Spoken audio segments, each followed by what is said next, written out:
Good. Let's go. Make sure you like, share, and subscribe to the channel. Malone TV News in the building. Let me see.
Getting into it.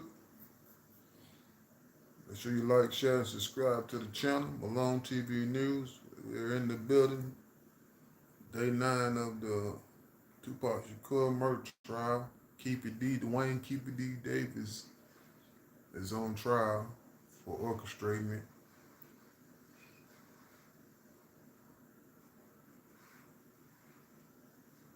carrying out the whole thing. Do y'all think Diddy gonna be actually? They gonna they gonna bring Diddy to the trial? What do y'all think? Tell me in the comment, man. Y'all tell me what y'all think. If they gonna bring him from the other federal pen over here to this case, this trial. All right, they getting ready to get started. On record, the state versus Davis, C377407. My understanding is we have one thing we need to address outside the press before we bring the jury back in. Yes, I guess two things, Your Honor. First is we'll be admitting lead in and just relevant questions as opposed to Mr. Sam, Your Honor's actions. The issue that Mr. Sam raised with me was regarding, we were playing about, I think, less than 10 minutes of YouTube video.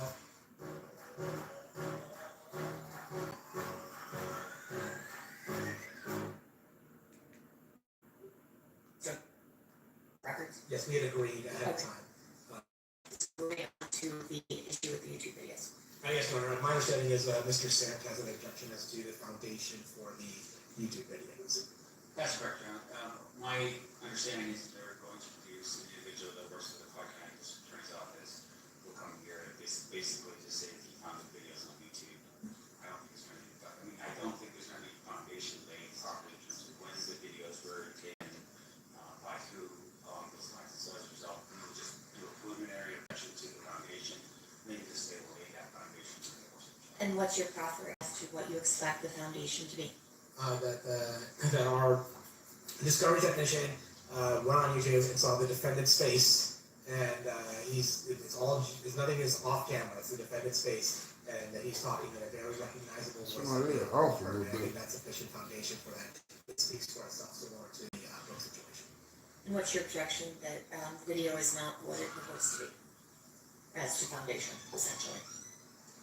I'm sorry, Your Honor. So, foundation, the essential question is that the item being posed is what it purports to be. What's your objection on those grounds? I don't think there's an objection that it is Mr. Davis that's on the video. It's more of when and where the videos were taken. So it's not the same group of characters that was from the testimony of Mr. Dorsey, for instance. It's other people doing those videos. So as a result, if there's foundation later on, then I'm not. And I think it satisfies that. I think it satisfies foundation that it is a video of Mr. Davis. It's what you're proposing it be. I think there's probably going to be questions and argument regarding when it was taken, who took it, for what purpose, etc. But as to foundation, I don't think that's lacking. I just wanted to have that out before the jury came in instead of in the middle. Sounds good. That's my preliminary ruling on that. We can raise it in a moment if there's anything more, if there's more doubts that come up, Mr. Samp, okay? Yes, Your Honor. All right, anything else? Anything from your side? I do want to make a record that we replaced, and the numbers are escaping me, but I believe it's 121, and then the transcript that goes with the July 17th, 2017 with redacted audio and redacted transcript. I also had marked, I think it's W, which is the defense's 180-page return to the October 2nd, 1996 search warrant. That I also marked for the defense. Okay, sounds good. All right, let's bring in the jury. Have the jury.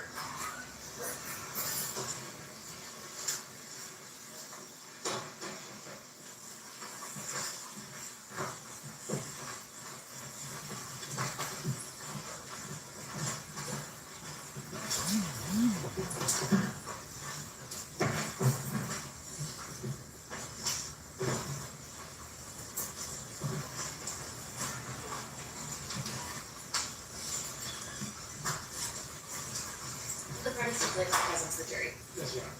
You may be seated. Welcome back, ladies and gentlemen. We're still in the state's case in chief for now. State, who's your next witness? My state's witness is Adam Sterry.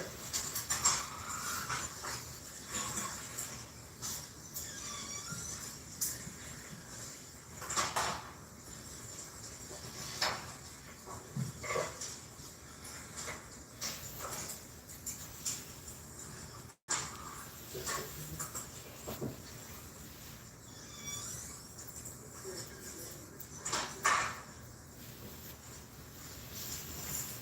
do solemnly swear the testimony you're about to give in this action shall be the truth, the whole truth, and nothing but the truth, so help you God. You may be seated.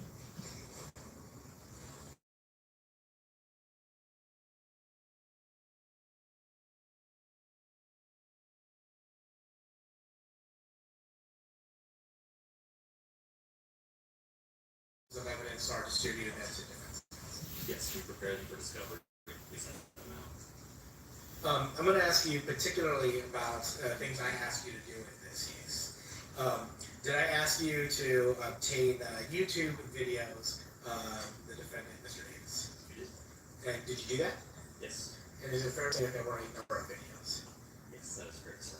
And then did I next ask you to reduce those videos to just a small number of brief clips for the purposes of the presentation today. And may I approach? You may. Do you recognize what state's proposal 165 is? I do. What is state's proposal 165? It is a CD of YouTube exhibits. And does this CD contain the actual videos that you compilated and then clipped? Yes, there should be 3 videos. Your Honor, at this point I'm going to move state's exhibit 165. Any further objection, Mr. Singh? No, Your Honor. All right, over objection, it will be admitted. At this time I'm going to publish state's exhibit 165. You may. Before this, again, these are very small snippets, much larger. Yes, very much longer interviews.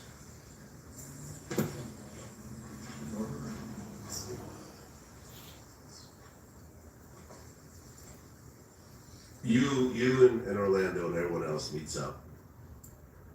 But you guys don't have any guns. Who said that? It was in the book. Until Von Zip came in the picture. All right, let's. I don't want to talk about that. Okay, but it is in the book. Okay, yeah. Let them read about it. Okay, and I guess Foxy Brown was with Zip. Let them read about it. Well, according to the book, which there's gonna be a link in the video that you can actually order from. That's right. Matter of fact, let me see my book. You wanna go ahead and show the book? Yeah, let's show the book. Yeah, this is my book here. I would like you guys to buy it and get the real truth instead of from a cop, some fucking industry people, some bullshit. You get it from a real motherfucker. So go get the book, and you can get the real truth about this whole situation. Thank you. I'm going to go ahead and read from the book. This good. Passage. Okay. On getting a gun for the Tupac hit. While we were waiting for the valet to bring out our cars, Zip seized the opportunity and called me over to his Benz. Zip was a big-time New York player, pimp, and hustler. He used to come out to California and handle his business and kick it with us sometimes. As I walked up to the driver's side, I noticed the rapper Foxy Brown was in the car with Zip. So he instructed her to step out of the car and motioned for me to jump in. Zip had a hidden compartment, and he opened up, reached in, and pulled back a 40 Glock. Like I say, He turned to me and said, "It's time to get the money." get your $20 and read about that part. I'm going to play the second file. You screwed, keep your D. You got cancer at one point? Yeah, You beat it. I beat it, yeah. Right? It was colon cancer. I told you I beat 3 of the best entities in the world. United States government, fucking cancer, and the streets. Finished writing your manuscript? That's huge. Most people never do. Now you're probably wondering, what's next? If you want to turn that file on your laptop into the professionally published book, Tupac then jumped on him. He was by himself. He didn't just, my nephew never jumped on the fucking Tupac. Come on, man. Tupac was wrong with 2 left fucking shit. Don't you think he was wrong? Honestly. Yeah, I think he could have, reacted in a better way. You listen on me. You don't think that man is wrong? He could have reacted in a better way, I guess. I'm talking. Vlad is his fucking biggest fan. He admitted that man is wrong, man. He was wrong, man, but that was only done out of loyalty, man. Okay, thank you. I appreciate that.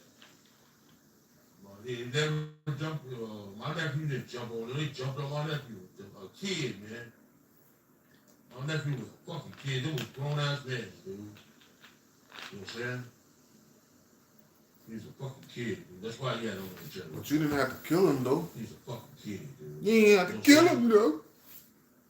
They were wrong. My nephew never jumped on him. They jumped on my nephew. My nephew didn't throw a punch, man. Shit was wrong, dude. Jumped on the fucking kid, dude.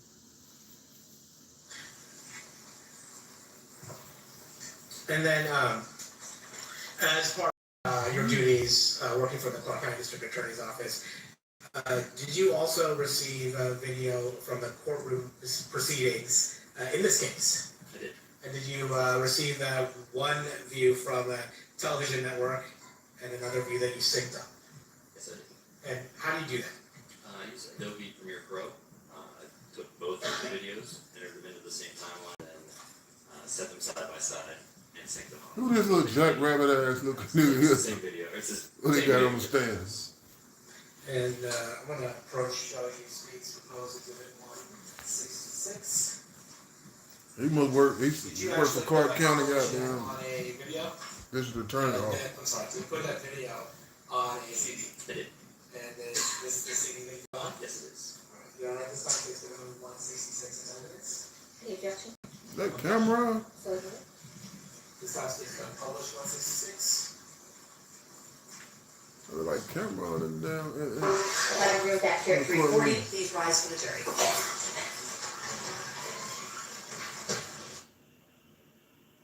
At that time when Reggie Wright Jr. is sitting in front of the witness stand, that Mr. Davis is mouthing words at Reggie Wright Jr. Yes.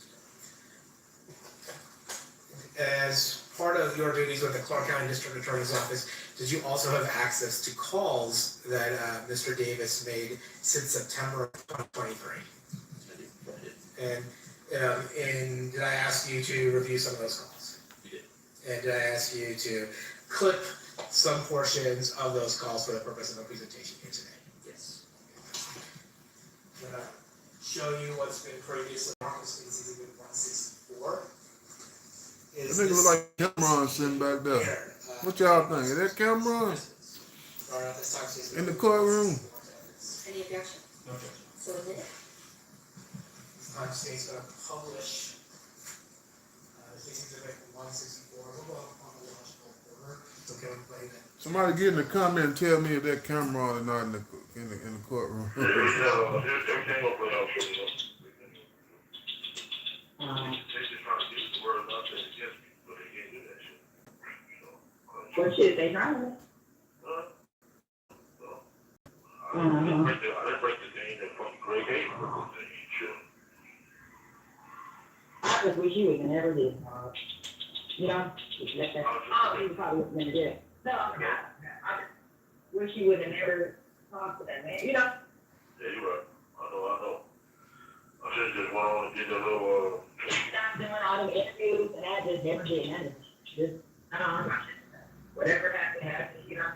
yeah, you're right. Everybody, that shit, all you see on Instagram, all that shit. I'm like, damn, this shit is viral.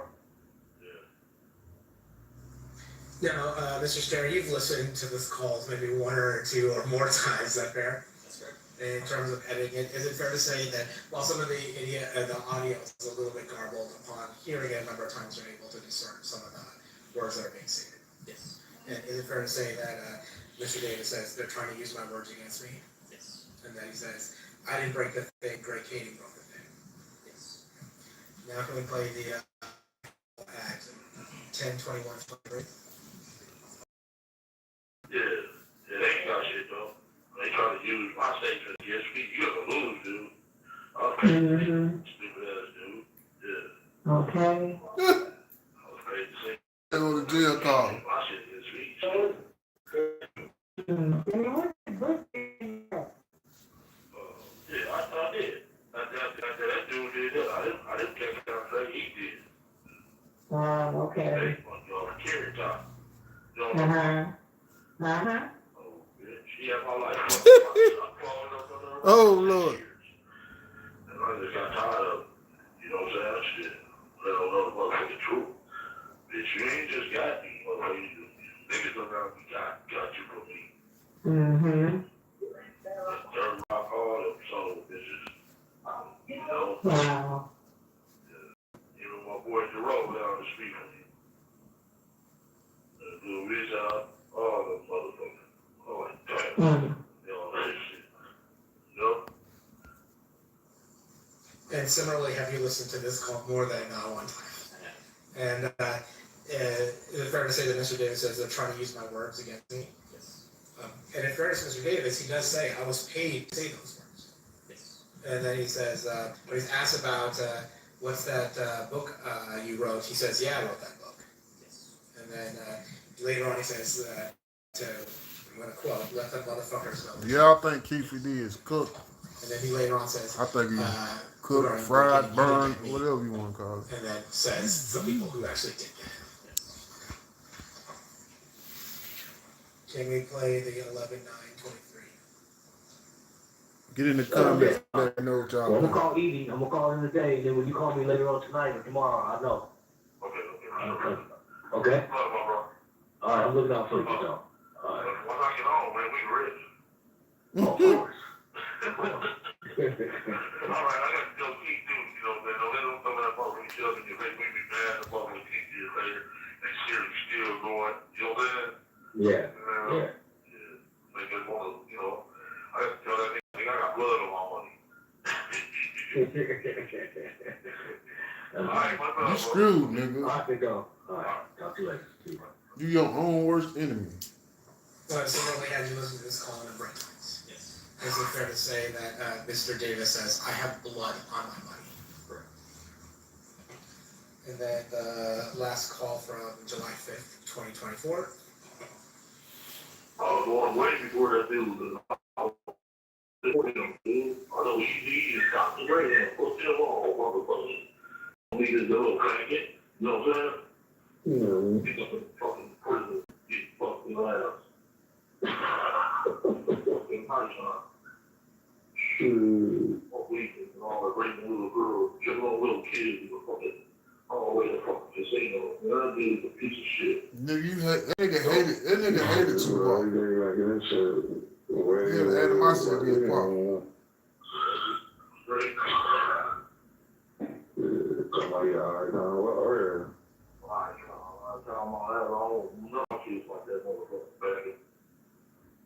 Okay, and similar to the previous three calls, have you listened to this call a number of times? And is it fair to say that well, he says a lot, but in particular, he says he's complaining about. This is Dash with Pristine Auction, and we auction off cards like this every single day in our live auction. We're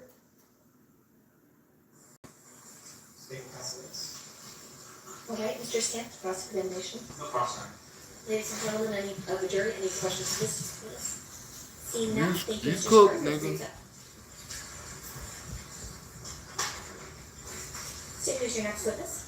Just reserving the right to confirm with the clerk that everything that we've offered has been admitted. At this point, this is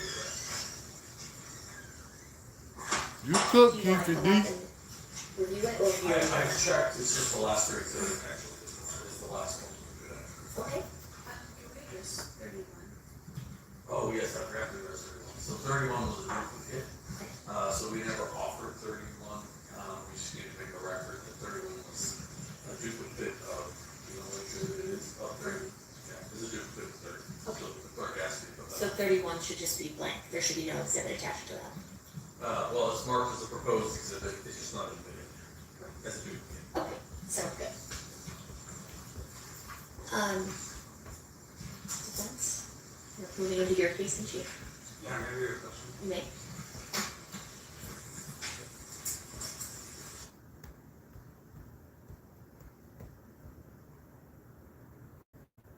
Swear that nigga in the back there look like Cameron with a head down.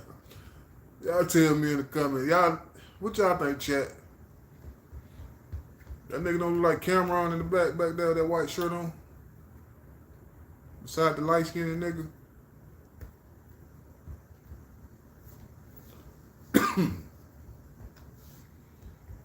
Keep it D. Stick a fork in your ass, cause you no did it, but you done, homie. Yeah, you cooked, you burnt, and you done. They gonna fry your ass. You your own worst enemy. Pretty much.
Mr. Sam, anything you wanted to put on record?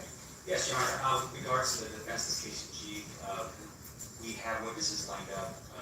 We cannot make it here today. There will be officers from the Metropolitan Police Department who will testify on behalf of the defense. Because of the fact that they're scheduling, we're unable to get it today. We would ask the court to allow us to start our case in chief tomorrow with a detective and 2 police officers tomorrow. Okay, ladies and gentlemen, we're way ahead of schedule ultimately. The defense at this point is moving into their case in chief. It doesn't have their witnesses available until tomorrow. So we are going to recess for today and have you guys back here at noon tomorrow. During this recess, you are admonished to converse amongst yourselves with anyone else on any subject connected to the trial, or read, watch, or listen to any recorded or commentary on the trial of any person connected with this case by any medium of information, including without limitation, newspaper, television, internet, and radio, or form or express any opinion on any subject connected to the trial until the case is submitted to you. Sorry, we'll see you guys tomorrow. Please rise for the jury. We're gonna go over here to see what we got.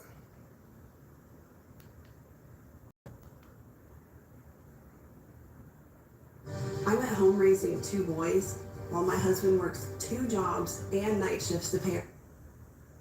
Is his home in danger?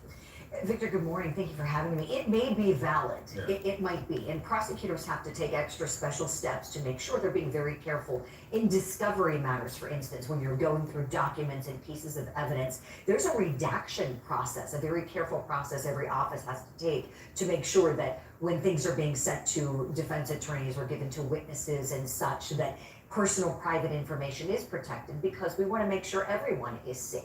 He's on trial right now, but certainly he has a right to be safe, and his home should be safe. I heard the judge there say this is going both ways. So that tells us, Victor, that people are really, really heated about this case. A lot of passion 30 years after this beloved rapper was so brutally taken. Michael, let me ask you about the defense in the opening said that any claims that Keefe D told this story himself is BS. And then on Friday, the jury heard the proffer from 2008, this investigation where he kind of told his story. How difficult is that to overcome for the defense? And what does the defense now do with the jury now to, I guess, get that side after initially telling them that's not happening and then hearing it for themselves? For the defense, I mean, yeah, you did hear his own words and you heard him talk about what had happened, but we've had other versions as well. What he said in that interview is very different from what he gave in books and what he gave on TV interviews. There are key differences between each one of these. And so while he has given an interview, he has talked about what happened. All those details don't necessarily line up. So I do think that it plays in the defense's favor that you have these inconsistencies on a case that revolves really solely around the statements of this individual. Michael, let me stay with you on the tape, because what we also heard was from the LAPD detective, and I have the quote here: "Nothing you say today will be used against you." Now, of course, because he's talked so much about it, he wrote the book, he's been on podcasts, been paid for his story as well. Do you think the state has any work to do with the jury to overcome that assurance from law enforcement? I don't know how much sympathy the defense is really going to get for them using his words against him when they sort of promised that they wouldn't, right? I mean, he's obviously gone out and he's talked about the same set of events in other interviews and in his book as well. So the statements are out there. Now, you know, the state just coming back and using that against him, I don't really see it playing too much in his favor with the jury. More at the words themselves rather than how they were obtained. Yeah. Julie, Keefe D mentioned Suge Knight, he mentioned Faith Evans, he mentioned Foxy Brown, he mentioned Sean Diddy Combs. What's the likelihood that they will be subpoenaed to come in and to corroborate anything that he said? I'm wondering about this, Victor. So we're hearing a lot of famous names, as you mentioned. Suge being especially key because he's a witness to this. Remember, he was driving the car that Tupac, his artist at Death Row Records, was in and seated in the passenger seat when he was shot. Keefe D and Suge Knight go way, way back to when they were children and they played sports together. So if anyone could have put this case to bed back in 1996 when Tupac was shot, it's Suge Knight. But we know he's a hardened gangster, I mean, make no mistake about it, he may have had a very successful career in the record business, but he's feared. He's feared on the streets. He's doing a long stretch right now for killing someone else. He's got a voluntary manslaughter conviction. There's not a lot of utility with him because he probably won't say anything. So if you're prosecutors, you don't subpoena Suge Knight because he's useless to you. Yeah. But if you're on the defense side, I would think about it because he's probably going to get up there and say, I didn't see a thing. Yeah. I didn't see what happened. Might help his friend. And the recording, I mean, the case of Faith Evans, an R&B singer, if you don't know or recognize the name, Davis said that she called the next day and asked, was it him? That Foxy Brown, who is a rapper, that she was told to get out of the car. And so to corroborate some of those things, do you need them to come in and say yes or no, those things happen or not? No, I don't believe so because they weren't present. And we know the other individuals in the two cars, the black BMW that Tupac was in and the white Cadillac that Keefe D was in, everybody is deceased except for Keefe D and Suge Knight. So that's where this really boils down to who can offer something valuable. And really it's Suge. And I think Diddy is kind of an interesting part of this that his name keeps coming up. And two things could be true at once, Victor. It could be that this was a revenge shooting. It was all about revenge for Keefe D's nephew, who was beaten badly in that video we saw at the hotel by Tupac and Suge in retaliation for that chain robbery. Yeah. And also Diddy could have had a lot of animosity. It's pretty public that he did with Suge and with others in his label, Tupac in particular. So it might be what we say in the law, a red herring, Diddy's alleged involvement. Most valuable testimony you've heard in this first week? Oh, that's hard to say. I think it's actually been through Davis himself, through the recordings that were given, and it's not quite the testimony that we would imagine, but the words are so powerful to hear for a jury. It's different when you're reading a transcript. It's different when you see it on paper. When you hear someone's voice telling the story, to me, that's the most impactful by far. The man accused of orchestrating the 1996 murder of rapper Tupac Shakur spoke out in court on Friday. In a very heated moment, Davis addressed the judge after jurors left for a lunch break, accusing prosecutors of endangering his family by revealing his home address. Davis claimed his home and family have been repeatedly targeted by vandals. Later, Davis's attorney declined to give details about those alleged incidents. CNN's Josh Campbell has more on this trial. Week one of the trial, the man accused of taking part in the murder of legendary rapper Tupac Shakur is complete, and the star witness so far, the defendant's own words. Dwight Davis has pleaded not guilty to allegations that he helped orchestrate Shakur's killing. In a 2008 police interview prosecutors played for the jury, Davis claimed the shooting of Shakur and rap producer Suge Knight near the Las Vegas Strip nearly 30 years ago was done out of retribution. Davis said his nephew, Orlando Baby Lane Anderson, had been beaten up earlier that night by Shakur's entourage. Hours later, Davis, Baby Lane, and two others spotted Shakur and Knight driving and pulled up alongside. You did a U-turn, so then you pull alongside of it. You guys are in the car, so you hand the gun to the back seat. Yeah, I gave it to Dre, and Dre was like, no, and Lane's like, dude. Okay, Lane starts blasting. You say Suge looks over, he sees you. Yeah, I seen a bullet going Suge again. I thought he was dead. I thought he was dead. He was crazy. So clearly, nigga, you was there because you sat there and said, you see a bullet go in Suge's head. That let people know, nigga, you was right there in the car in the passenger seat. Opinion as to the matter looking. of death? You know who shot. You know who shot. So The jury your also nephew viewed video shot. clips from a 2018 documentary titled Death Row Chronicles. Davis was interviewed for the show and provided a moment-by-moment explanation of how the shooting happened, while a recreation Ain't no doubt about it that you getting off on this one, homie. Pulled up. I was in the front seat. You told them stories like this. I can see my friend. Ain't nowhere in the hell you getting off. Shots came from the back. Big Dre, Orlando. Who shot Tupac?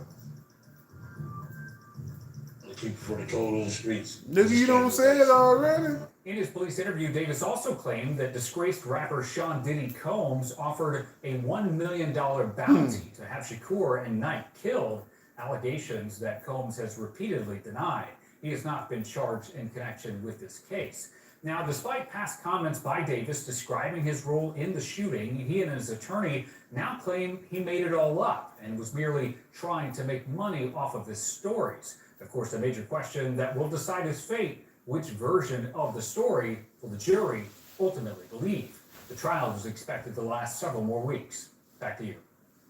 Court is back in session on Monday after the first week of the Tupac murder trial. The only person ever charged, Dwayne Keefe D. Davis, is accused of planning the drive-by shooting in 1996. On Friday, he spoke for the first time in the trial to accuse prosecutors of giving out his personal information. They keep giving out my address. They broke in my house, vandalized my house, vandalized my wife's car. You know what I'm saying? Because they keep giving out our address. Now they gave out my sister's address. This stuff is wrong. I've heard it's going on both ways, that there's concerns wrong. both ways. They're wrong. The judge says it's concerned both ways. Has already interviewed 18 witnesses, but it's She don't have no likely sympathy for your ass, nigga. people are expected to take the stand. Joining me now, former prosecutor Julie Grant and criminal defense attorney Michael Dixon. Welcome to you both. Julie, let me start with you. What do you make of this claim that we just heard from Davis there, that by giving out his address in public court, that is putting his family in danger, his home in danger? Victor, good morning. Thank you for having me. It may be valid. Yeah. It might be. And prosecutors have to take extra special steps to make sure they're being very careful in discovery matters. For instance, when you're going through documents and pieces of evidence, there's a redaction process, a very careful process every office has to take to make sure that when things are being sent to defense attorneys or given to witnesses and such, that personal private information is protected, because we want to make sure everyone is safe. He's on trial right now, but certainly he has a right to be safe, and his home should be safe. And you heard the judge there say this is going both ways. So that tells us, Victor, that people are really, really heated about this case. A lot of passion. 30 years after this beloved rapper was so brutally taken. Michael, let me ask you about defense in the opening said that any claims that Keefe D told this story himself is BS. And then on Friday, the jury heard the proffer from 2008, this investigation where he kind of told his story. How difficult is that to overcome for the defense? And what does the defense now do with the jury now to, I guess, get them on side after initially telling? I want to find that video. Let me see. Well, sure.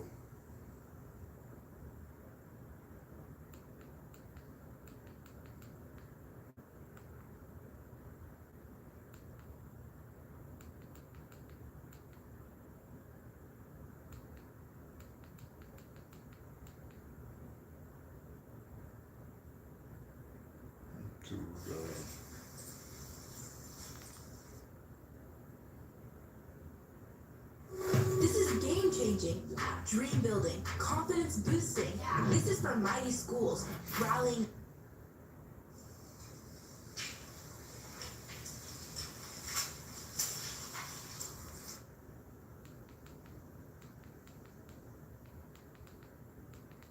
Let me see if I can find that video. Hold on. Let's see.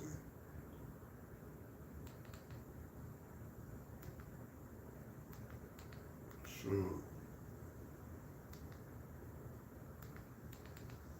When he talks about Snoop.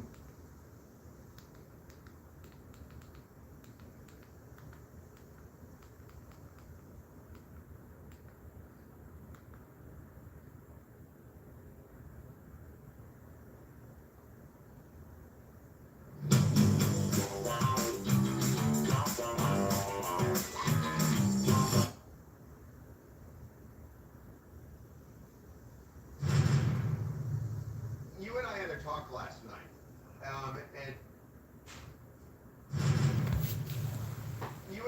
talk last night, and you were kind of grousing about people who were testifying that aren't telling the real story. Would you explain to our... Oh, first of all, my opinion, Tupac was the most incredible person you can have as a friend, as a brother, and still today, his morals. Number one, all these guys personally stuff. I know. Number one, James never worked for me, never head of security for me, and I can see he's a little bitter because Tupac put him on his pocket. But the most important thing is that they're to get the truth. Everybody knows he's an FBI informant. Everybody knows he's a rat. So how we gotta act like he's gonna tell the truth on TPP and say. So, hold on, I just want, you're saying that James McDonald, the guy who testified, said that he worked for Death Row Records, talked about what he saw that night. You're saying he did not work for you at all? No. Now, he might have been the crowd hanging out trying to hustle people and not putting the guy down or nothing like that. He's an informant. He didn't work for me. If he'd have worked for me, he would have had a death row chain. He would have had a range. You would have seen the pictures around us hanging out. No. One other thing is very important. You have this type of change. You have people who would talk to me like Universal for doing a movie, a documentary to get all the information from my side, because I am Death Row, and talk about Death Row. Now they want to do with Snoopy, which I'm going to sue this stuff, because you have a lawyer that David Kinner gave all my files to. He gave it to him to use my stuff. So it's very important that people always, these guys at Universal who's trying to do these things at one-on-one, stop making people deal with street justice. We should be grown up to deal with regular justice. So, wait, are you saying you're going to sue Universal or you're going to sue Snoop? Well, Snoop is nobody. But I'm going to sue Universal for taking personal stuff. When you look at it, Harvey, how is it every company is way worse than the Death Row catalog sells for $300 million, $400 million, they offer me $700 million. But then they go and get it for $25 million, the same people who get the default judges against me? It's crazy. Shook. I say drop. Let me see.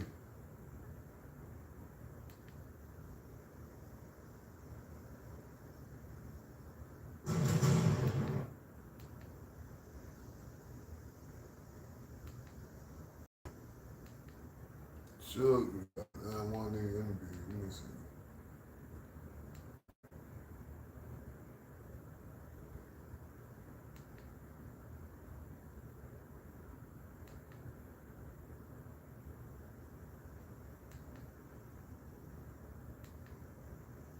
Trying to get that video I seen. Was it this one? This last week, Suge tried to get his 28-year sentence overturned. Suge Knight has been locked down in St.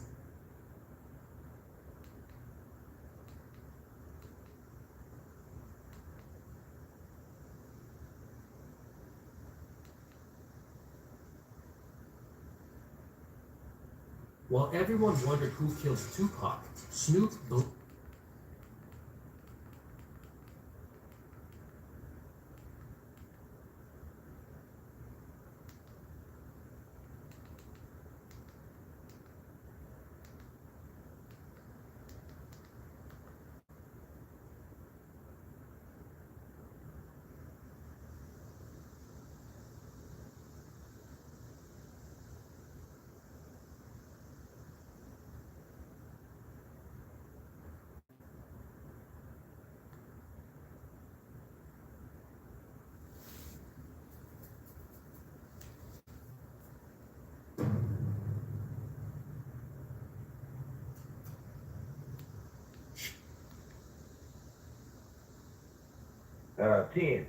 And according to Warren G and everybody else, now we know why he did it. But to get straight to the point with this, I was at my house in Vegas, and I started calling Snoop, telling him, hey, what's up? You know, like it's something wrong with this situation. Pac in the hospital, come holler at me, come check on me. So he drove down, and I was at the house waiting on him. And Tupac's mother was at my house. So we back by the pool, and then the pool area is like two big guest houses.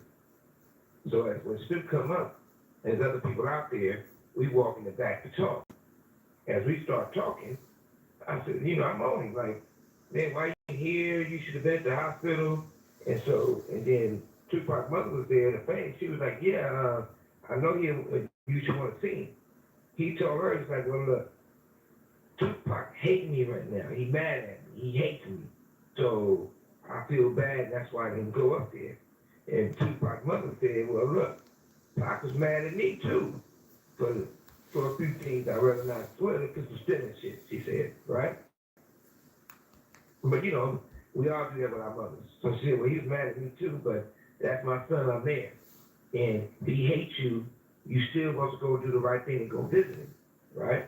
So as we start talking, Snoop did start crying and start throwing up, like literally throwing up, right? So we looking at him like, damn, what happened to this dude? So once he get up and Should be telling the story. Nothing weird, just thought he really emotional right now and he's throwing up, So when he got himself together, we were still talking to him. Pac's mother says, it's gonna be all right. He said, look, Boo-Boo is pregnant. That's Shantae, Snoop's wife, by the way. That's the homegirl. She good people. So he told both of us that Boo-Boo's pregnant. If it's gonna be a boy, he gonna name him Tupac, after Tupac. She had a boy, and they named him Cordell.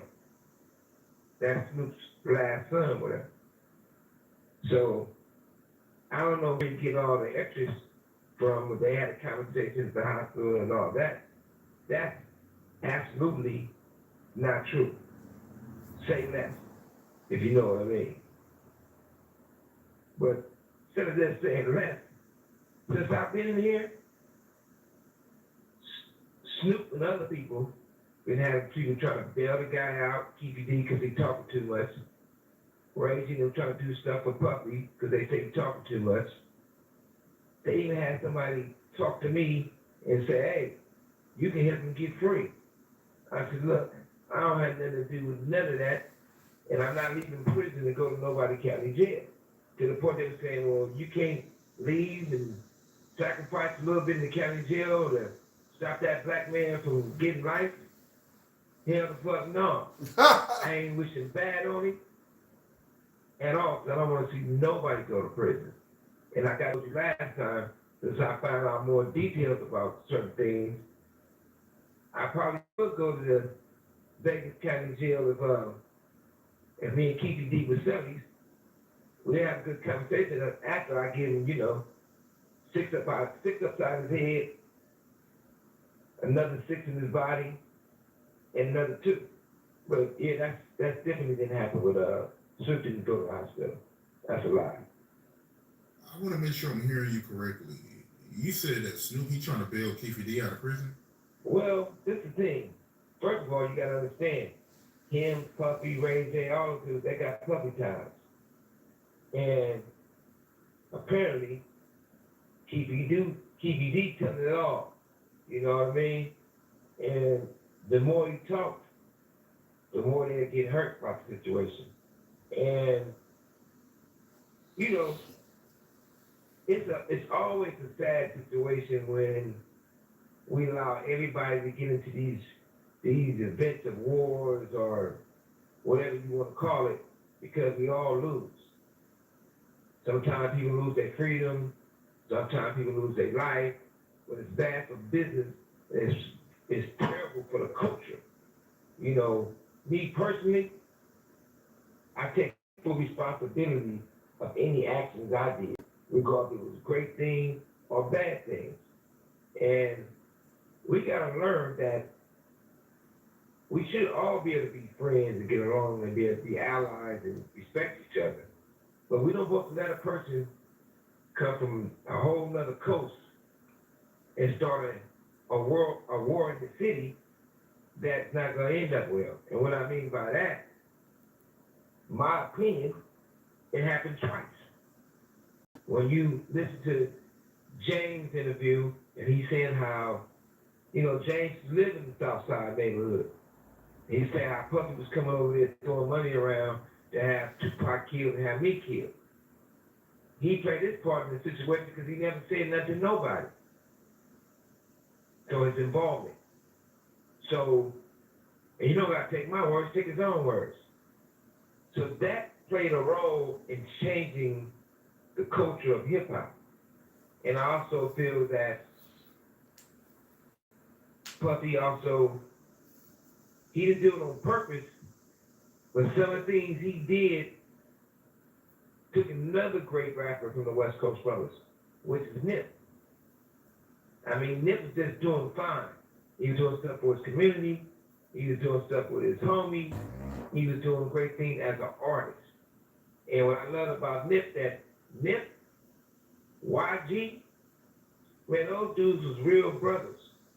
Even though they represent two different colors, they was real brothers. That was a real proud moment to witness that.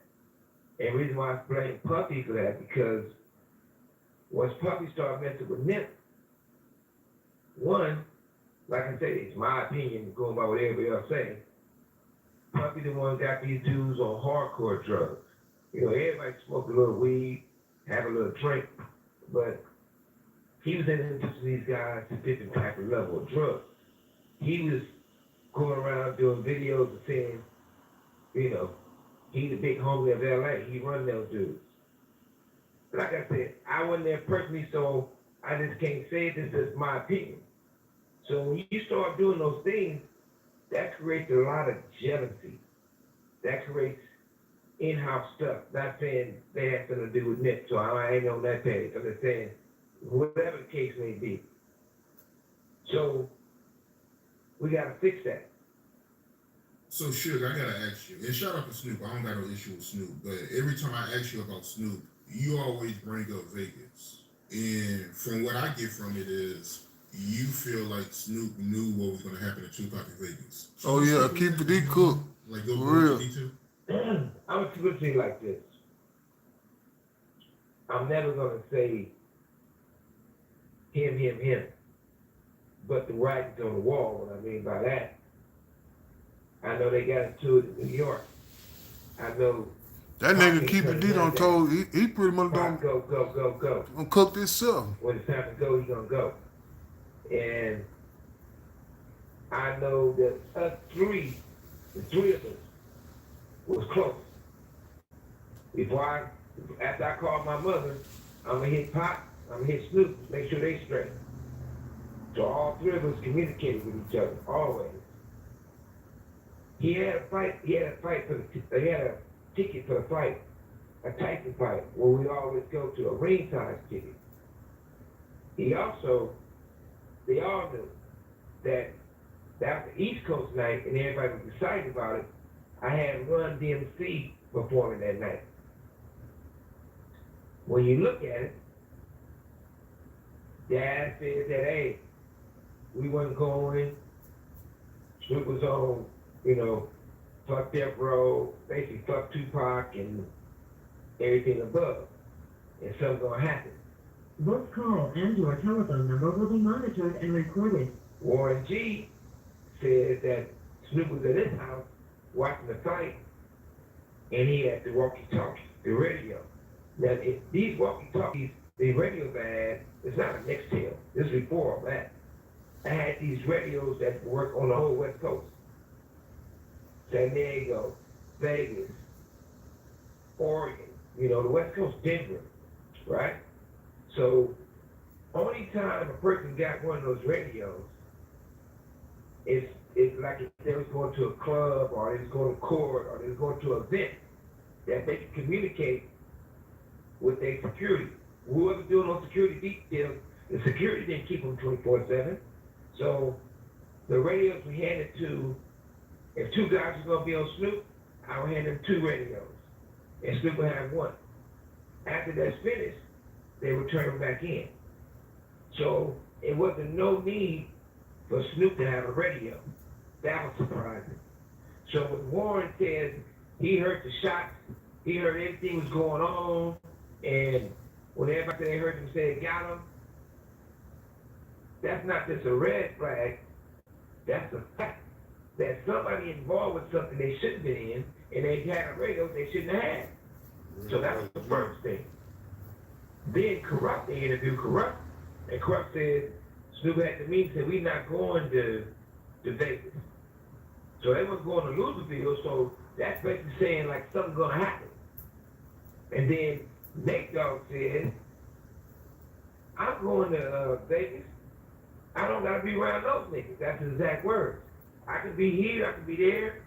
As long as I don't be around them, basically saying that as long as I'm not standing next to Tupac or me, he don't have to worry about a straight bullet getting him.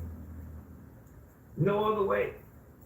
And the fact that not only did he not come to the hospital, not one of those people, this people, whatever you want to call them, did not do a song with Tupac. We put out 2 albums after Tupac was gone. Snoop not on one. Snoop did his album, you probably guys don't remember. He did that album on his own, whether it was The Dogfather, it's now Pac verse on that one. And he had lots of them to pick from, not on one.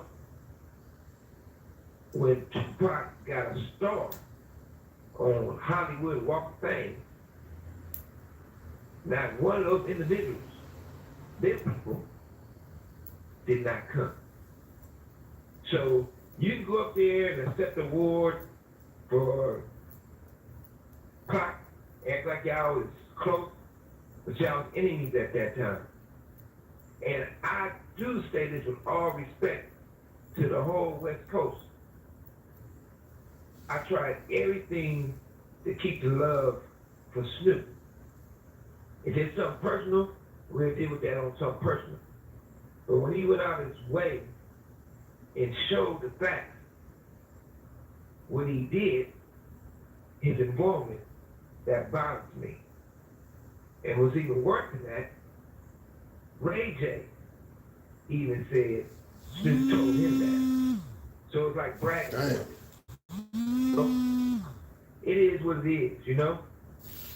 Certain things that happen can't be Snoop changed. and Ray J cousins, so you know they talk. But shit, if you look, you're not gonna smell the smoke.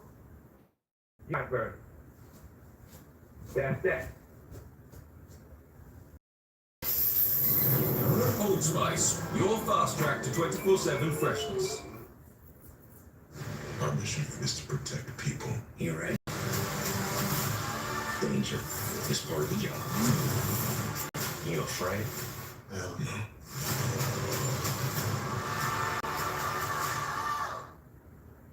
Nature Made. Take charge of your gut health for a good gut day every day. Most platforms made me feel even more lost. Then I found Selvia that already had the store set up, products inside, and We're Phoenix Energy, a family-owned oil company focused on unleashing American oil from North Dakota and Montana. Sorry about that, y'all. We had to pay some bills. You and Miss Shirley, what made you start messing around with her, knowing that she had a baby with Dr. Dre? Well, a couple of things. Just like this. I come from both of my parents. Both of my parents raised me. My mother showed me all the love in the world. My father taught me all the toughness in the world. But growing up, I used to do some things I should have been doing. That's like I heard when James was getting elected. But I was always in grown people's business. But what happened is this. My father used to always say, the boy ain't shit. He'd tell my mother, you know that boy ain't shit. Because every time I break something or do something, he could say that, right? In those days, I believed that. So in those times, I really wasn't shit, you know? So it was like, that was my homegirl. And we was good friends, great friends. But at the same time, Both call and your telephone number will be monitored and recorded. I always end up, I said this a lot, I never got cheated on because I always had somebody else bitch, somebody else wife, somebody else baby mama. So if you see me with somebody, they wasn't mine. I was born at some time. So it got to the point where we was close friends, and she was giving me information about when Andre and Jimmy would be talking, and they'd be trying to figure out how to, beat me out some bread, or get to do something else, or how you tell me you want to be white. So when she started telling me that, I felt loyalty to her, because that's when I went to Jimmy and Andre, and we had a meeting. There ain't no fairy tale shit like Straight Outta Compton was, even though I don't see it. Ain't no way nobody wear number 2 lip gloss or lipstick gonna tell me what they gonna do. So when we had this meeting, Jimmy, Andre, and myself, and I was on him because he wasn't doing anything. He did like 2 or 3 songs on the Chronic. Even though Jazz wanna not tell the truth, but the paperwork tells the truth. Jazz did all the production on Doggy Style. He didn't do no songs personally on California Love. Jay Flex wrote his verse, and his other guys in the paperwork shows I paid to do the beat and Burn Roger in. So when it came to that conversation, I called Jimmy on it. I said, man, you don't have these meetings, and you try to plot. So I'm gonna kick him off death row. If death row was worth close to 700 million, or well, I don't give a fuck if it's worth 50 million. And you leave only with 2 million, tough guy. Because I shouldn't be in here for the case I'm in here asking about that. But I should got 20 years for that cold, flat out robbery. To get out there $2 million to walk away from death row. And even still today, they can say it's much better. I can't see it because you don't have no respect about yourself. So, no stomach. But besides, and I'm not saying that's a bad thing, but besides that, never happened. So I did show Miss Lady love. I did send her the big for to get it from being an alcoholic or whatever. And I did look out for her and put her on songs. And she did come visit me when I was in prison, but I never married her. I never really been married. They might say all these things, but one day I will. But, and we have one of the best things in the world ever can happen in that relationship. I had Daisy, my daughter, which is all my kids is blessings to me, but she's a real blessing. And I love her. Like I said, I love all my kids. Oh, by the way, hey, Ray J, my 15-year-old legend is taller than you and your whole crew. 15 years old, man.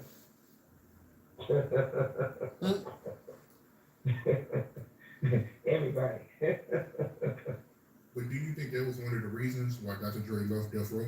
Him finding out that she was sleeping with his baby mom? I mean, no, I wouldn't say that because, shit, I gave this wife. I can put my hand on the Bible. When everybody was going around and Easy was coming up with songs and everybody saying that, back in those days, you couldn't be a gay rapper. So when everybody's saying he was gay and all this type of stuff from everybody, I went and had an emergency meeting with me and Andre at this place called the Black Well in the Marina. So we talking, and I told him straight up, I'm like, hey, everybody's going around here, man, saying you mess with men. So I thought he was going to say, fuck that, whoever said that, he wanted to get out with myself. He said the ultimate answer to me. Why they in my business? Why they worried about what I'm doing and who I'm sleeping with? So that made me know that, hey, he do get out. And Bruce know they get out. The guy he met at Chippendale and started living with him, right? Or David Ruffin Jr., right? So it wasn't about putting him on Front Street. Death Row, we're a family. I'm like, look, man, we gotta do something about this. We gotta do how they do the actors in Hollywood. You know, if Rock Hudson or any of those big time actors was gay, the first thing they do is get them married. But people won't believe the truth or rumors or whatever they be. I said, man, you gotta get married ASAP. Who you feel the best and you care about the best and you're married right now. Because we gotta do this like Vegas marriage. He said, Miss Chalet. So he called Miss Chalet. He asked her to marry him right away. She declined. And my papers started blowing up, saying that, you know, she was paging him. I'm the one to plug in with my legs buffer. Nicole. She already had a baby by still 3, she's Mr. 18. You know, Nicole got around. Like Tupac say, I get around. So that was put together on my own doing. So it had nothing to do, that's where the marriage came in place. And once they was married, he whooped on her and she caught him in the bed with a guy. Damn. I made sure he had a prenup. You hear that shit? Once that came about, I Suge spilling some tea, man. About Drake. She didn't tell on it, move forward. The divorce, she won't have of the $200 million he had. She got what, 100, whatever it was. And he couldn't fight the prenup because she would have called me in as a witness, and she would have spoke about the fact that she caught him with a man and he was bad. So that's why he didn't fight the prenup. But that had nothing to do with the fact that he didn't get mad about me sleeping with Miss Chalet. Because I probably think that at that time, like I said, it's nothing to be proud of. 90% of the women that look good, I had some time with them, you know? You do those things when you're young. So when you get somebody, when you get older, or old like me, you can appreciate somebody, you know? The Death Row party where y'all made a guy that was affiliated with Bad Boy Drake Urine. Can you give me the backstory behind it? I always have a big Christmas party for, you know, for Death Row. And it's hard to get like certain places because they don't, you know, they don't agree with the lifestyle we live. We about that life. So I rented this whole compound of property to have a Christmas party there. And you know, we bring our parents and all that type of stuff. So I always want to have a nice, one of the best groups around, the oldie group. You know, I had the Isaac brothers do Mother's Day, but for the Christmas party, I had the Whispers. And what's better than the Whisper as the beat goes on for all our parents and the older people and us. So with this Christmas party, and you know, I mean, Jody T there, pretty much everybody. So we, you know, everybody doing shots before we get to the party. Now we're at the party, we had Jewel, my homegirl. Jewel part of the Catholic Get Out. And it's nothing slicker than the Catholic Get Out. You know what I mean? They gonna play every side, upside, downside, whatever they want to do. Both call and your telephone number will be monitored and recorded. So, me and Pac is talking, and Jewel comes over and introduces her to this dude to say, that's her boyfriend. So she walks away and she comes back. Well, you know, they walking away, but she come back without the guy. And she said, what's up, Pac? We talking with me and Pac. And Pac said, damn, Jewel, who you with? Is he from the West Coast? Jokingly, not thinking he's not from the West Coast. Jewel started laughing and said, that motherfucker worked for Bad Boy. That's one of Puffy's people. So, Pac was like, Jewel, everybody say you're loyal, you know, you're unloyal, you're not loyal, you don't have no loyalty. In other words, you're a curvy ass bitch. And we start laughing. So, the guy looks back, and he see we laughing. So I guess this motherfucker instinct was right. He takes off running. We take off running behind him. So when all the homies see me running, everybody runs behind him. A crew Andre. Crew Snoop. Because everybody want to know what's up. So this dude runs up the stairs, first mistake. Because once he got up the stairs and got in that room, it was some type of guest house. There's no way out. So when we all get up there, he getting his ass whooped. He getting his shit beat out of him. Every person came up those stairs, except me, of course, beat the shit out of him. So as he getting beat, one of the homies, and I can say his name is Colton in here. That's one of my closest friends from the West Side. Non-type business type of dude. He grabbed him and threw him out the window. Only thing was holding him up is shit. His belt and a leg or so. I'm like, nah, don't throw him out the window, shit. Everybody said that motherfucker's gonna die. He pulled him back in. Every person in there got some licks in, even the business. So now, everybody talking to him. You know, the dude begging for his, for his safety. As they talk to him, that stupid motherfucker was like, yeah, I do work for Puffy, I do work for Bad Boy, and Pac got to smacking on him again, smack, smack, smack. They're against me, they're my enemies. Everybody started smacking them because they wanted to prove, they loyalty.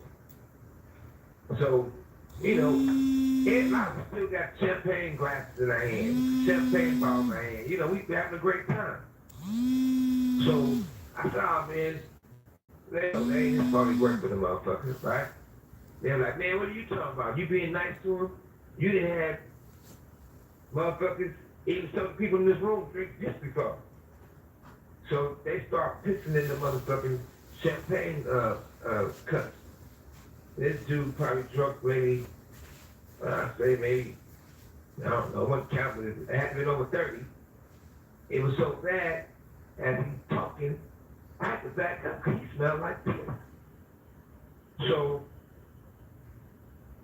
Pac and them got mad at Snoop, because Snoop the only one, besides myself, when I said everybody, my bad, Snoop the only one that participate of beating the dude's ass. But Snoop was a good dude. He always had a good heart. He's like, nah, man, how he talked, that little Michael Jackson voice. He was like, nah, man, because we work for Bad Boy, we don't have to be doing all this. This is the West Coast, but we don't got nothing against it. That's the conversation basis. So from there, I did something probably wasn't the smartest thing to do. I said, well, he probably ain't gonna tell the police that somebody had sex with him. As usually when something crazy happens, nobody don't want to give the police report to them. Oh, they had sex with me. Oh, they did this with me. So I'm just thinking, no. So Andre, and it's real talk. I don't care who believes it, don't believe it. Had no reason to lie. Andre was like, shit, I fuck him. But believe me, it's not the first time that rodeo happened because we all seen certain things they did, if you know what I mean. So, believe it or not, Andre, Dr. Dre beat it up a little bit. To my surprise, he sued Pop, he sued Andre, he sued everybody. He didn't sue me because I had a hand on that dude, right? I paid everybody's fee. I told Andre, I'm going to pay your part. I told Parker, pay your part. I told everybody who we sued, I'll pay that, but that's y'all motherfucking shit. Y'all got to run my money back. By the way, Parker, my little brother, he ain't here. Oh, Andre Young. Yeah. I want my bread when I'm home. That's ready. But look, that's a true story, and you can put a lawsuit and it shows it for itself. So that's just that, But Old Spice Fiji antiperspirant. Smell like a masterpiece.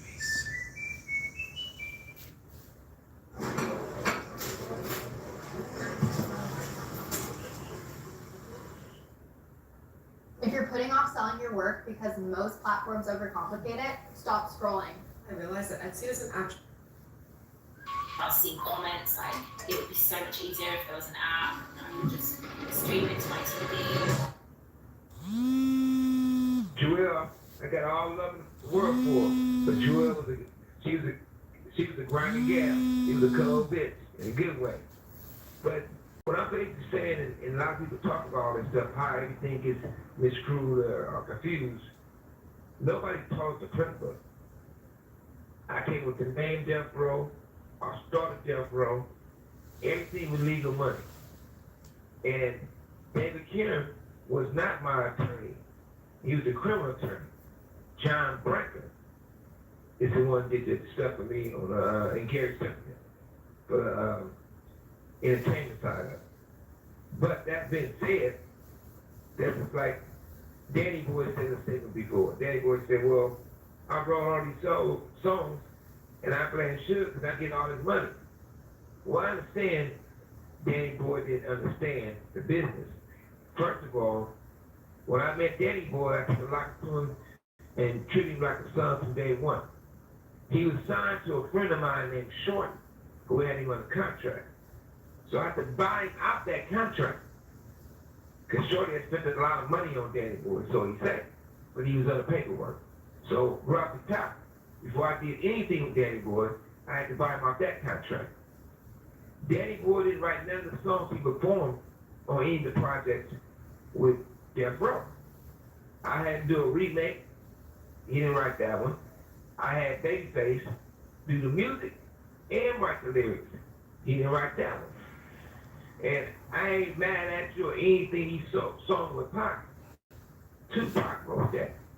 So if Tupac writes something and sings it in his own voice, then I said, man, look out for Danny Boy, put Danny Boy on there or something. Tupac bring Danny Boy in, like when he brought KT and JoJo in.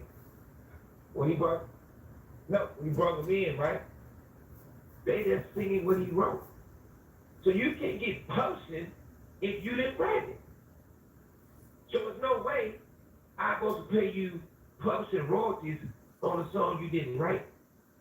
And what people don't understand, if $1 is being owed on a song regarding publishing, it's nothing out of my pocket.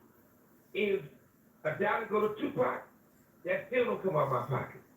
If $1 goes to Danny Boy, that still don't come out of my pocket. Or Tupac gets 50% of it. If Danny Boy gets 50% of it, I still got to pay the same dollar. But I can't give somebody publishing on a song that they did not write. That's why me and Vanilla Ice had to hang out. Because he was trying to claim a song that he did not write. By the way, Vanilla Ice, that helped start Death Row. Not from no motherfucking informant saying drug money did. And I ain't trying to bounce all over the place, but that's sort of crazy. They still ain't, that's an old little conversation. But anyway, that's how that happened. I've been hearing this rumor for a while now, and I don't know if it's true or not, but I heard that you slept Jermaine Dupri. Is there any truth to that or no? Some of it is. So the situation was like this. Did that though. So the situation is like this. Lil Bow Wow was my artist. So I met Lil Bow Wow with one of the homies, rest in peace, met Lil Bow Wow's mother. He liked her. She had a son to rap. He said, man, let me bring him backstage and all that. So he brought her back and she had Lil Bow Wow. Off the top, I seen Lil Bow Wow. That little dude was a star, So I ended up moving Lil Bow Wow, his mother, Lil Bow Wow, at the time I thought it was his father, but it turned out to be his stepfather, to Brentwood. Yeah, where OJ lived at. So you know it's a nice neighborhood. So moved to Brentwood, had him home study the Ray J stuff, had him, took care of everything. I even had Lil Bow Wow on the studio home. At the end, he rapped, and he did Easy. He talked about Easy. Anyway, nevertheless, when I went to prison, Both call and your telephone number will be monitored and recorded. Snoop took Lil Bow Wow to Jermaine Dupri. Jermaine Dupri signed him. But you can't sign him because he had a contract and I got money I paid already. But a lot of people don't know this. By the way, when everybody say they got a deal with me and they got my life right, they did something with me, which they don't. But if you ever do a deal, regardless of any type of deal, our money got to be changed. I don't care if it's $1, got to be some type of money. So Jermaine Dupri and them knew that he was signed to me and a lot of money was passed hands. So, I didn't want to mess up the little dude's career and try to destroy his life. And his mother, I got a lot of respect for it. So I came home and I said, look, I didn't stop all this, but how is this happening? So I feel that suing people is like snitching on people, which is stupid. That cost me a lot of money by thinking that way, which is not. But anyway, it was up to Jermaine Dupri. I didn't want my motherfucking money from Lil Bow Wow or his mother. I want my bread from Jermaine or Snoop, who will I catch first. So I got shot because of the time I was shot. In Miami, it's bad when you don't remember what time you got shot. Been shot so many times, So I get a ride up to, I have to go to the Subway and Fat Burger. It's 2 or 3 o'clock in the morning, get something to eat, come back to the high rise. And the Lord delivered me. Delivered Jermaine Dupri to me. God did that. Now, I'm not saying in a bad way, because I believe in God. But he delivered him to me. So as I see Jermaine Dupri, he see me, his eyes big as a motherfucker. I say, hey, what's happening with my bread you owe me? The little power, he's signed to me. Still is. So he starts getting around the bush. I said, I'll tell you one more time. What's bracket? And it wasn't one of those that somebody gets slapped so hard they slide down the street, but it was something that made you get your attention. But Jermaine Dupri is one of the smartest little motherfuckers around. He called Joe Jackson and put it on speaker. And he tells Joe Jackson, help, Sugar's right in front of me, mad. And Joe didn't know it was on speaker. And Joe, man, I know Sugar. Big Sugar's a friend of mine. I said, let's talk, Mr. Jackson. He started laughing. He started talking. And then Jermaine Dupri was like, Sugar's about to get me. And Joe was like, no, man, it's me and Sugar go way back. Sugar, give me your word right now that you're not going to beat the shit out of Jermaine Dupri. And I didn't want to be like, he's like, man, he was Janet. So I said, all right. I said, all right to him. And I said, man, give me one of those coffees. He said, these for me and Jackson, give me yours then. So I told Jermaine Dupri, I'm not going to beat him up. I had him, get on his knees, and I opened one of the cups of coffee and poured it on top of him. And I could hear Joe Jackson shouting. The phone fell on the ground. It was still on. I had to pick the phone up. And Joe was like, man, what are you doing to me? You gave me your word. I said, man, I only shared some hot coffee with myself. I said, but you know what, Joe? I'm out of here, Mr. Jackson. Never talked about it. Never mentioned it. Never played games about it. And, I shouldn't have did that to Jermaine Dupri. Even though he cut those, did some scandalous, I gotta leave the little people alone, man. That ain't right. Shit. Jermaine, Ray J Crew, they all the same, right? I apologize to all the short people, men, that I offended. And I didn't do it many times. I want you guys, I never apologize to anybody. I'm going to apologize to the short people, the men, Ray J, Jermaine Dupri, and your little crew. Hope my apology is accepted. I hope they don't go through no weirdo stuff and want to talk about me again, but word for the wise. It's not what you say about me. It's not how you talk about me. If you really want to get my attention, now I'm not pumping it up. If you really want to get my attention, and you really want to make a name for yourself, we know we got a big mouth. Let's sit in the room. We all have to understand it. You and Ray J, everything good between both of y'all? I know you was telling me that, he wasn't really a Pyru. What you mean by that? Well, first of all, last time we spoke, I didn't want to be on Ray J. I said Ray J needs prayer. We need to pray for him because I don't want to be the one to push him over the edge. He hang himself or something. But first and foremost, I don't think Ray J is all to blame. You know, his whole get down been a scam, and Ray J into shit he he shouldn't be in. And I don't know why, but it's funny that all the little dudes who 5'5" and 5'6" or whatever, I don't care if they artists, guitar players, managers, or whatever, all short guys have a problem with Mr. Knight. It's not my fault. I am not your daddy. I didn't make you short. Don't be mad at me.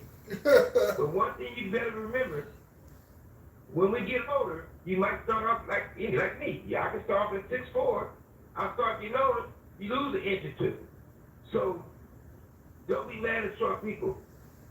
Get shorter. But for is me personally talking about Ray J. Oh, by the way, Ray J. Y'all trying to bully my son?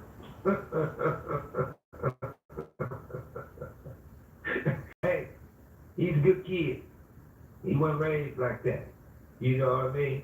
So when y'all call him and threaten him or say I'm not his father and put a picture of him and another nigga on there say that's his father, I love all my kids. And I know that boy's my son.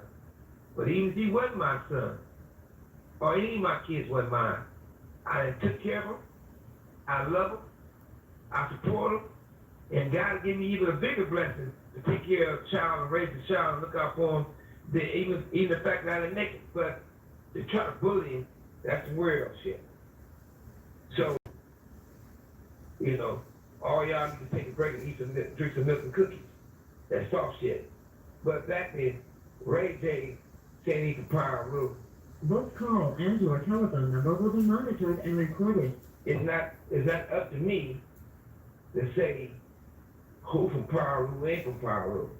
But I tell you this, if you are from Power Rule, what are you doing for the Power Rule? Are you getting anybody lawyers?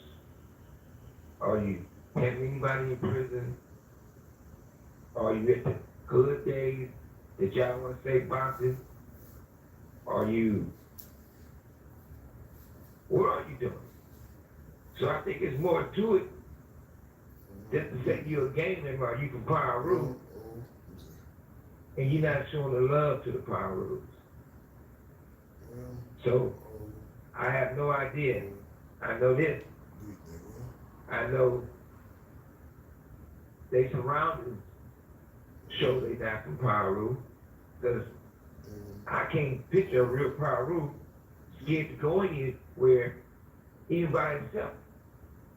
I can't picture a real Power Rule who turning down his stage.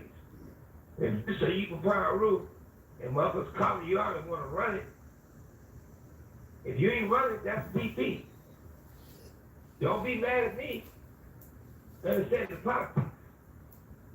A real Power Rule is not going to be talking about somebody who's dead. A real Power Rule is not going to be talking about somebody in prison. Because if I'm in prison, I ain't there to pull up on you. You damn sure can't pull up on me. So talking bad about people who's not there to have that understanding is weirdo shit. But even though I'm in prison, and if your heart aches that much that you want to run it, I can stand a right to go to the hole. You come put out a business form, come to the business room, and I can express myself with you. And we ain't talking about doing none of that. I love everybody out there, especially the homies. Stay focused on yourself. Leave real niggas alone. Speaking of Ray J, you was telling me that he lied about seeing Faith on Tupac Love. Because I know last year, me and him did an interview and I asked him about it. Yeah, that's dope, man. I always heard the rumor that she was around Death Row, but I never knew if it was true or not until now. But I gotta ask you, right? There's no way I can do this interview and not ask you. You did an interview back in 2008, right? Where you made a comment saying that she seen Faith on Tupac Love? See, that's what I'm saying. I ain't want to go viral again because I done said shit when I was younger, bro. That I don't even feel like I should have said because it was probably nobody's business. You get what I'm saying? And so that's what took me back to that. Of me saying I ain't trying to go viral. That's why I said I came to my birthday party when I was young, like 18, and that's a positive story. You know what I'm saying? Like that's a non-viral moment. I'm at home raising 2 boys while my husband works 2 jobs. Senator Ossoff voted to raise our taxes by $2,000 a year. It's 3 months of groceries. Tell Senator Ossoff to stop voting for higher taxes. Don't want to smell like your double shift? Use new Secret Clinical for 0% odor fails all day. At Zaxby's, you don't just get chicken fingers. You get the sauce. Who's got the sauce?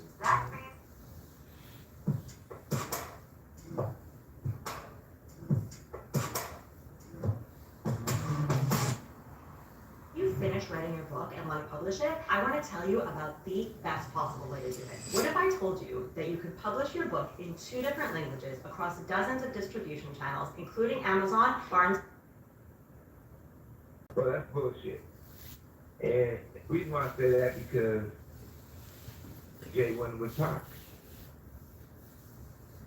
And, you know, it's always try to give people respect. And I do got love for Ray J, but the love never be shown again. Because he crossed the line when he recorded me and act like he wasn't recording me to play it everywhere. Not that I have anything to hide, because what if anything I say once, I could say twice. But back to Faith. Faith is a mother. And she should continue to be a mother. But Faith got a bullshit side to her too. And then certain bitches that Faith will know, and that bitch would be find out that bitch know me, and she be like, well, I'm not cool with them. They on some West Coast shit, death row shit. Take the time to little pop and say that she was at the studio to do a song. She had to get paid. Asked her to, well, fake. We didn't have no, or no freak-out parties. But you know, he was getting his dick sucked, and I was getting my dick sucked. And you was sucking his. It had nothing to do with no song. So all about you never messed with Tupac and you never had sex with Tupac, allegedly you said that, or allegedly you want to call it, I'm telling the truth. This call and your telephone number will be monitored and recorded. But you, see, Pac never had a problem. Pac probably was one of the biggest artists I had. You have some people who's marketable that really couldn't rap, really didn't have no stuff, shit to really talk about. Like Tupac, both. Now, lyrically, Biggie is one of the best that ever did it. Still today. Not too many people lyrics can talk with Biggie. But Biggie would have to go on the stage and rap till he sweat to get everybody attention. Tupac come on the stage and say one verse. That motherfucker come out of his shirt.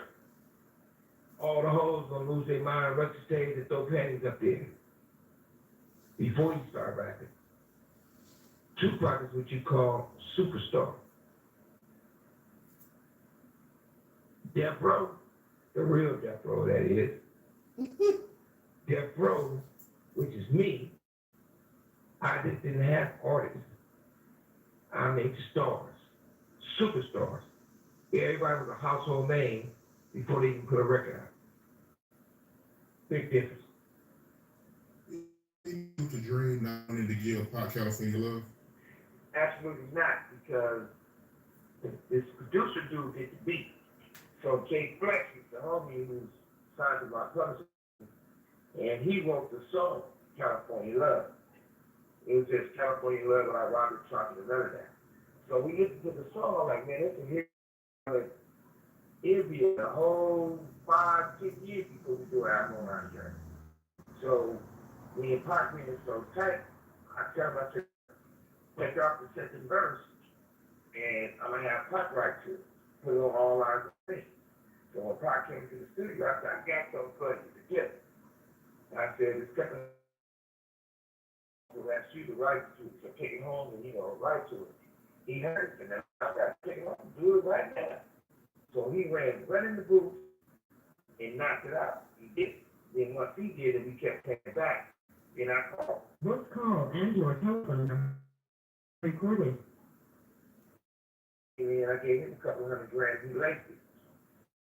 I just mad about it because he wanted it for himself. So that wasn't even no situation where it was a good.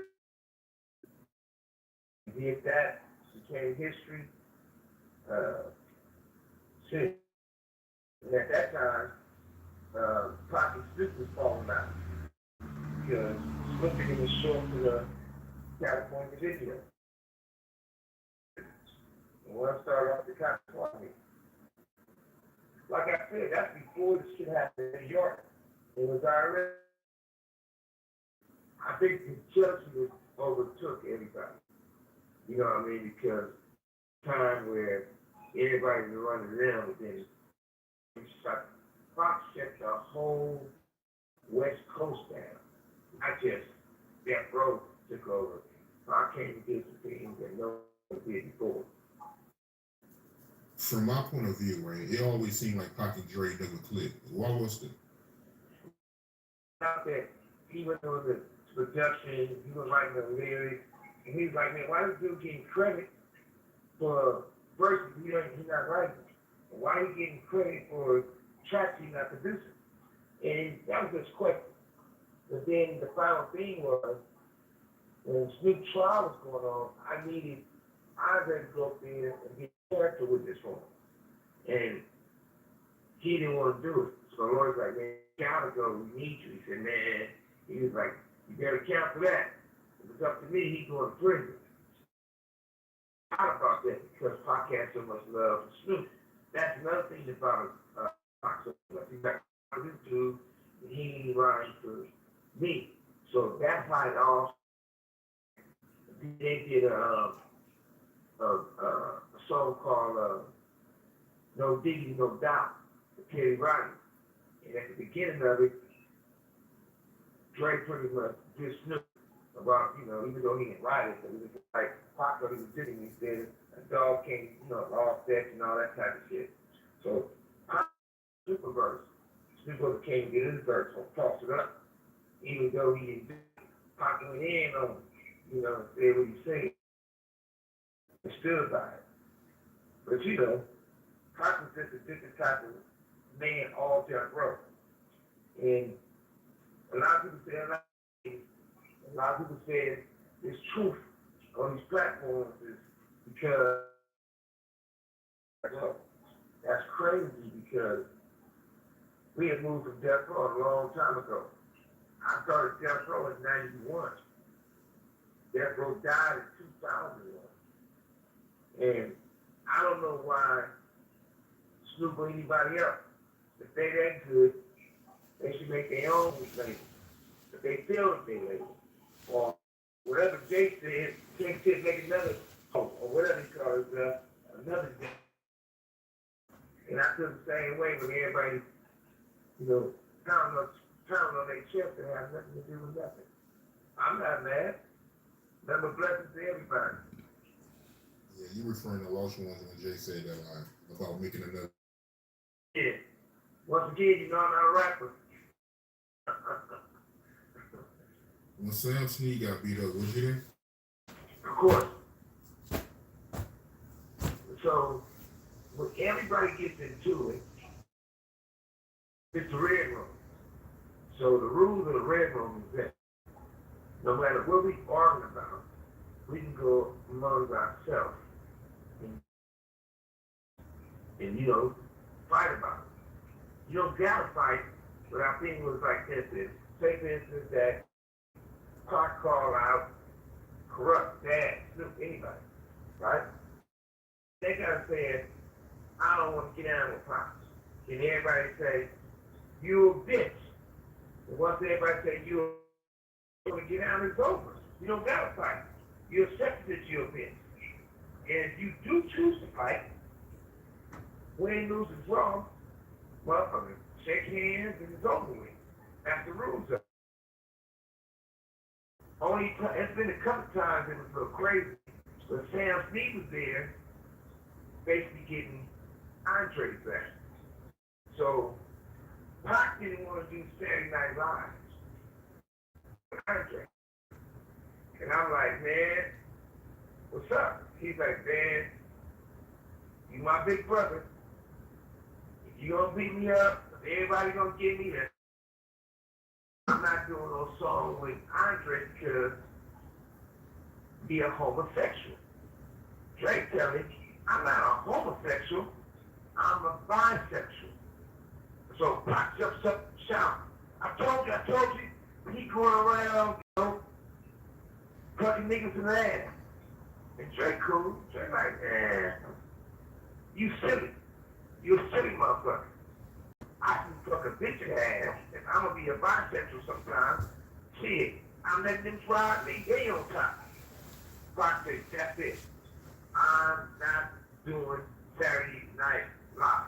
So that's why we did half of California Love and All I Ain't Mad at You. That's been said. Now it comes back to if Andre ain't gonna get down, somebody close to him gotta get down. And Sam Snead used to be with Andre all the time.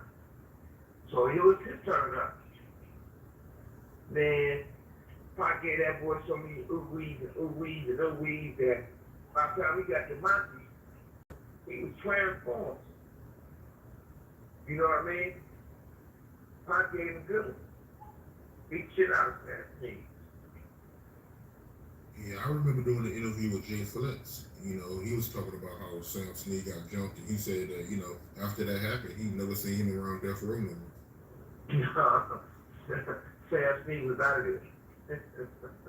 But you know, that's the only thing, because you know, a lot of people was mad because, like, it was a song Sam Snead did a couple of songs. Like, Keep the Heads Ringing. That was Sam Snead beat. Sam Snead lyrics for Sam Snead. Andre wanted it and changed the lyrics for him. So all that stuff started piling up because you know a lot of times people would get jacked for their songs, you know. But I ain't never said jack for their songs because I'm gonna get the same amount of money. I'm gonna have to pay the same amount of people. But every now and then somebody had to do something. If Andre wanted it, they'd be stand up for their shit. And then Dre take them on some dinner or they'd hang out. They might come back being a little more, talking a little more timid. So they said, you know, it always been the same way. He can have it. He can say he produce it. I don't care.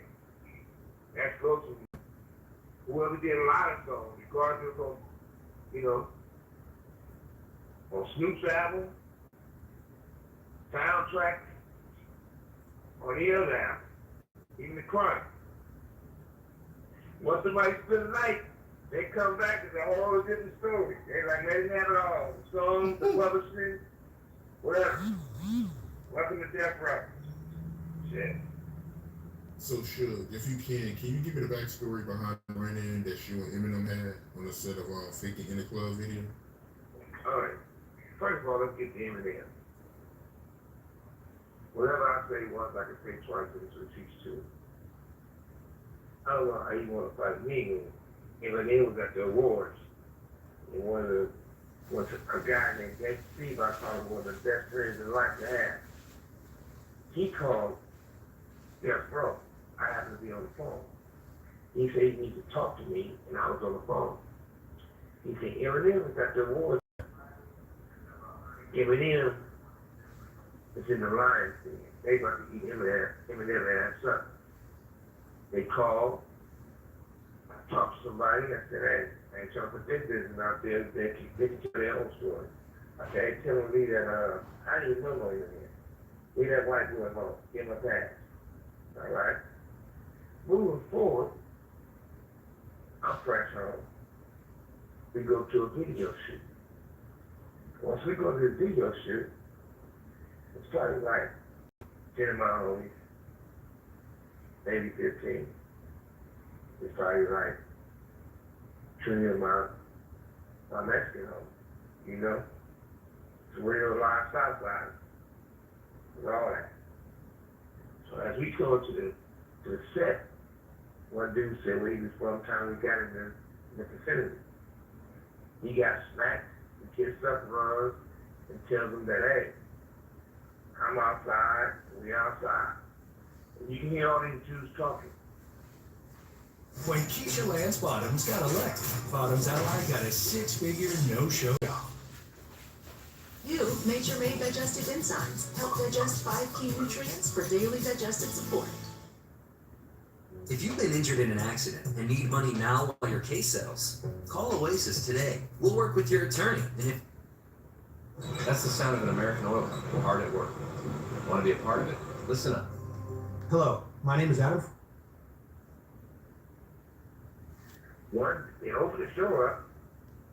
When they opened that door up, they didn't see nobody leaving or running. They seen bald-head brown, long-haired black, and bald-head black saying, come on. Next thing you know, they said they called the police. Next thing you know, you hear sirens. The helicopter shining the light. We barely got out of here. After I got out of here, I had a violation. 50 did an interview with Newsweek, Entertainment Weekly, or whatever. And they're asking about that. They say, hey, didn't they come up there to get y'all? And 50's like, no. He came, he just wanted to know who the new kid on the block was. They came up there real deep. The Mexican gang members, black gang members. He said, is that a violation? Shit, like parole being around gang members? And so, and I ain't nothing getting violated on that type of stuff. So for him and them checking me, that's a laugh and matter, you know. I mean, it's ridiculous. But at the same time, Eminem, you know, I'm not a rapper. I'm quite sure you can out-rap me. I'm definitely too big to slap the shit out of you. But if that's something you really want to get it, I'm quite sure I can find a little homie in this class. You know? I don't know why everybody got so many stories. For me to be a person who's just living my life, why are you worried about me? I'm in prison. But at the same time, I'm going to say this, and I'll let you guys go, is that why is it so many stories can be said and so many questions can be asked? Where was all these conversations when I was on the streets? See, everybody all of them tough. It makes no sense. I understand. I have wonderful kids. I'm being blessed. Got a woman. I got people that it's what's better than having a woman you can be in love with. What's better than having a situation where you can grow with my grandkids? I made it. I ain't supposed to be 18. Look at my age now. And I got grandkids. So at the end of the day, say what you need to say to make you find a place that you don't deserve. I don't gotta say shit, because I'm in my place. And I'm still on top. Only thing I need now is my freedom. The 04 Bible Wars. This is a story that's been going around for a while now that you and the guys who with that journey. Can you give the backstory behind it? Well, first of all, He wasn't on stage. I was at the Survivor Awards. I just had the whole prison. And while he was accepting this award, Quincy was up there talking. As he was talking, he was like, well, you know, getting the details, and he's a producer and whatnot. And Andre was sitting there with his family, with his wife or whatnot. And somebody came up to him, and when they shined the light on him, they was like, well, this person gonna get this award, and they, you know, shined the light on him and got everybody's attention. He got socked about 4, 5, 6, 7 times. And the Yellow Jackets came and grabbed him and pretty much handcuffed him and took him out of there. At that point, all those dudes and all those tough guys there told the police on him. Police came and like they was gonna take me to jail. I'm already on parole, you know. So on that Monday, my PO called me in, and that changed my parole condition. The reason why I was really bad to change my parole condition because we had some unfinished business. Like on my publishing, that Time Warner, they recruit publishing that it wasn't his publishing.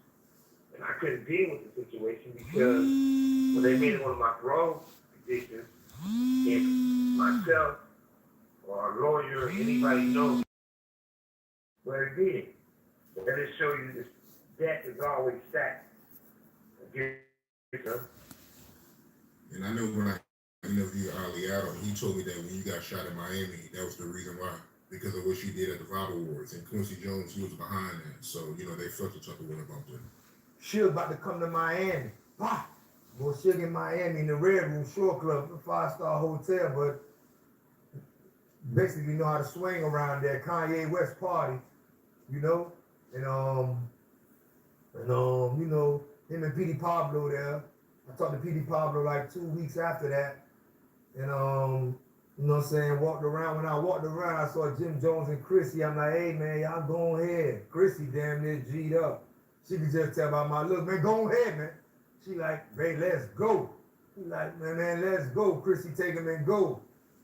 So, you know, walk around, hit Suge in the little thigh, ain't nothing. Take a little picture, go home, you know, he yell, ah! And I'm like, listen to this fat bitch, you know what I'm saying? Shit, I don't know him, obviously he know me. And shit, if he shot me, no problem too. But I would say this. You know, one, I don't know him. Two, I don't know why you're saying that, but I guess I gotta say, either I'm just blessed by God or I'm just blessed with the coward. Because I heard people talk about that. But in Miami, I never seen who shot me because nobody came up and shot me. Somebody fired a shot, and I got shot in the leg, you know? Then when I turned around, they was running. So I wouldn't have, you know. Well, good thing about it, these two cowards. Because me, if I'm going to shoot somebody, I'm going to be real personal with it. I'm going to have blood on my